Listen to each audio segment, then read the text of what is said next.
Dam हजारों लोगों के लिए आफत बन गया है। लगातार तीसरा दिन भी पूरा हो चुका है, लेकिन राहत कुछ खास नहीं मिल पाई। खतरे की शंका बढ़ने पर प्रशासन हाई अलर्ट पर है। हेलीकॉप्टर से लगातार नजर भी रखी जा रही है।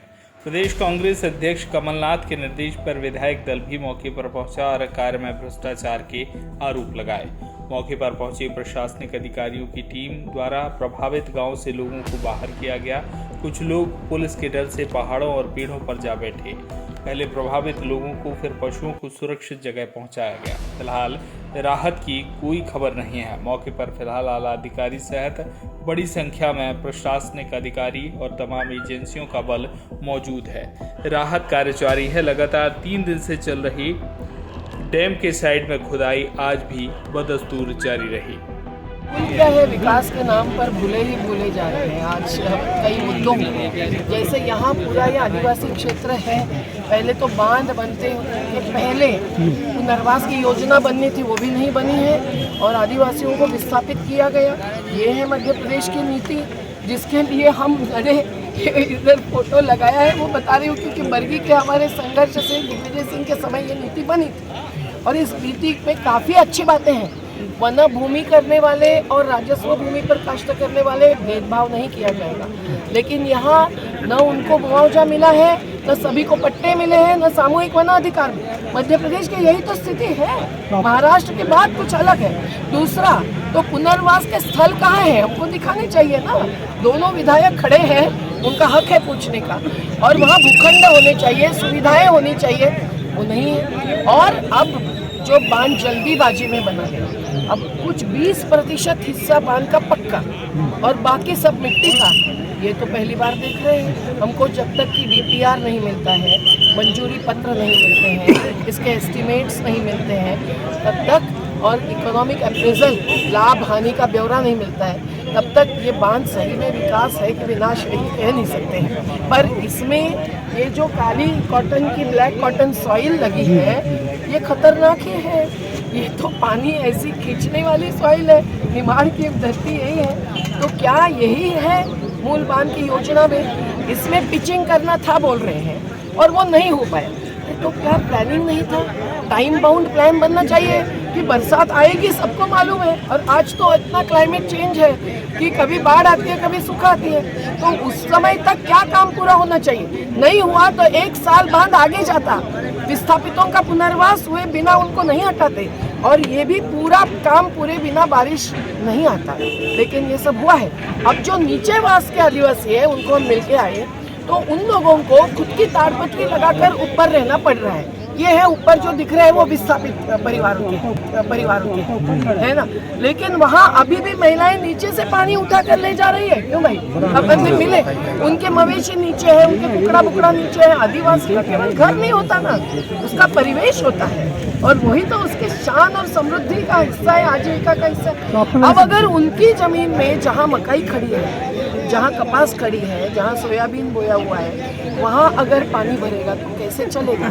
उसका कोई प्लान है, उसकी कोई योजना है? उनको तो पुलिस ने आकर गाड़ियों में भर के धामनोद लेकर डाला है, कहीं आश्रम में बोल रहे, कहीं है। और धामनोद के संजय पवार जैसे शाला के प्राचार्य, अन्य संस्थाएं कुछ खाना दे रही है, लेकिन उससे पूरा पेट नहीं भरेगा जिंदगी भर। तो ये ज़रूरी है। अभी अच्छा है कि तुलसी सिलावट जी यहाँ डेरा डाल के बैठे हैं, ऐसे भी मंत्री क्वचित करते हैं, पर आज राजवर्धन जी और वो बैठे हैं, और वो कह रहे हैं कि 2-3 घंटे में इसका उपाय सुलझाव निकलेगा तो खुशी की बात है। अगर नहीं तो नीचे वास के लोगों को भी भरपाई कैसे मिलेगी ये भी देखना चाहिए, पुनर्वास कैसे मिलेगा ये भी देखना चाहिए, और इस बांध में भ्रष्टाचार हुआ है लेकिन इसकी पूरी जांच होनी चाहिए। अभी तो लग रहा भ्रष्टाचार हुआ है तो बहुत जल्द। सभी तो यही कह रहे हैं, क्योंकि हर योजना में भ्रष्टाचार है भाई मध्य प्रदेश में, और हम इसके बारे में बोलते हैं, इसके लिए हमको ही भ्रष्टाचारी कहते हैं। FIR हो जाती है। अरे वो इतनी झूठ है, 1 पन्ना नहीं दिया है कंप्लेनेंट ने, हमने 3000 पन्ने करीबन दिए। और शिवराज सरकार जी के द्वारा इसका उस समय कराया जा रहा था। ये तो शिवराज जी बताए, भाजपा सरकार बताए कि इतने सालों से कुछ क्या इसका गुणवत्ता का समय पर टेस्ट नहीं हुआ? अगर टेस्ट होता तो ये स्थिति नहीं बनती। और आज जिस प्रकार से मैं देख के रहा आदिवासियों के क्षेत्र में जिस प्रकार से घोटाले हो रहे, भ्रष्टाचार हो रहा, तो आपकी जेबें भर रहे हो। आदिवासियों में विकास की बात तो हो ही नहीं। आप विकास आप डैम के वाले की ऐसे घटिया निर्माण होगा तो आदिवासी बह जाएगा, आदिवासी की ज़मीनें खराब होगी, उसका विकास नहीं होगा। ये तो शिवराज जी बताएं। कांग्रेस पार्टी ने कोई सर आधिकारिक तौर पर इंक्वायरी की डिमांड की है। माननीय कमलनाथ जी ने जिला अध्यक्ष हम सभी को कहा है कि आप सब जाए, आज उसी प्रतिनिधिमंडल के रूप में हमने आए स्थिति देखी यहाँ पर। अब चूँकि सरकार जैसे तैसे बचाना चाहती है, डैम तो अपनी जगह पंचर करके उसको बचा रही है, तो इसमें वापस से दोबारा पैसा लगने वाला है, तो ये तो सरकार भी देख रही है। अब जनहानि की बात है, जनहानि तो ठीक है, भगवान करे ना हो, लेकिन आपने जो आदिवासियों की व्यवस्था करी रुकने की, डोर बकरियों सरी के पंचायतों में उनको डाल दिया। अभी हम कई जगह हो गया अपने अपने झोपड़े बना के बेचारे पत्तियों में बना के रह रहे। आज जंगली जानवर है, पूरा जंगल क्षेत्र है, तो आज उन बच्चों को क्या, कल से किसी को उठा के ले जाए, किसी बकरी को ले जाए, किसी बच्चे को ले जाए तो क्या होगा? इसकी जवाबदारी कौन लेगा? सरकार ले रही है। ये टेंडर घोटाले में भी इस परियोजना का नाम आया था, इसमें कितनी सच्चाई है? अब ये तो आप सब जानते हैं, सब आप भोपाल के पत्रकार हैं कि किस प्रकार से ये टेंडर घोटाला होता है, किस प्रकार से भारतीय जनता पार्टी टेंडर के नाम पे अपने चाहतों को अप्लाइज करती है, उसी का ही परिणाम है।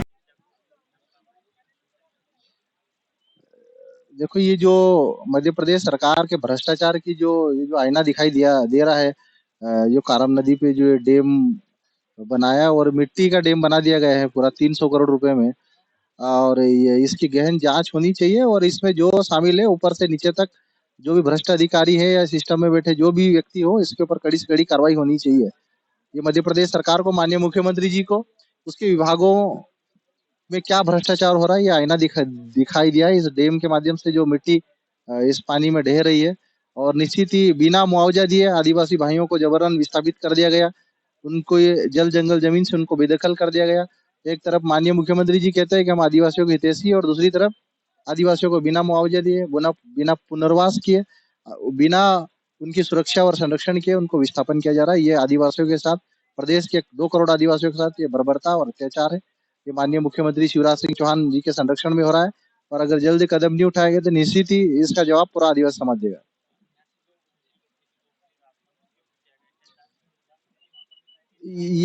बिल्कुल जांच समिति पूरा अवलोकन कर रही है, आदिवासियों से मिल रही है, उनका दर्द जान रही है और अभी हम लोग मिल के आ रहे हैं ग्रामीण वासियों से। उनकी पीड़ा वास्तव में बहुत दर्दनाक भरी पीड़ा है उनकी, और उन्होंने कहा है कि उनको बिना उचित मुआवजा दिए ये डैम बना दिया, उनको विस्थापित कर दिया गया। और शिवराज सिंह चौहान सरकार एक तरफ आदिवासी हितैषी होने की बात करे, लेकिन हकीकत ये डैम के माध्यम से पोल खुल चुकी है और ये मध्य प्रदेश की लाखों करोड़ों जनता देख रही है। कारम नदी डैम जो कि लगातार लीकेज हो रहा था, यहाँ पर प्रशासन ने पूरी तरीके से पूरी व्यवस्था संभाल रखी थी। आज रात्रि जो कि यहाँ के जो रहवासी है, जो स्थानीय लोग हैं, उनको यहाँ से धामनोद शिफ्ट किया गया है। वहाँ पर प्रशासन की ओर से पूरी व्यवस्था की गई है। हमारे साथ इस वक्त धार जिला एडिशनल एसपी देवेंद्र पाटीदार जी मौजूद है। सर, किस तरीके से प्रशासनिक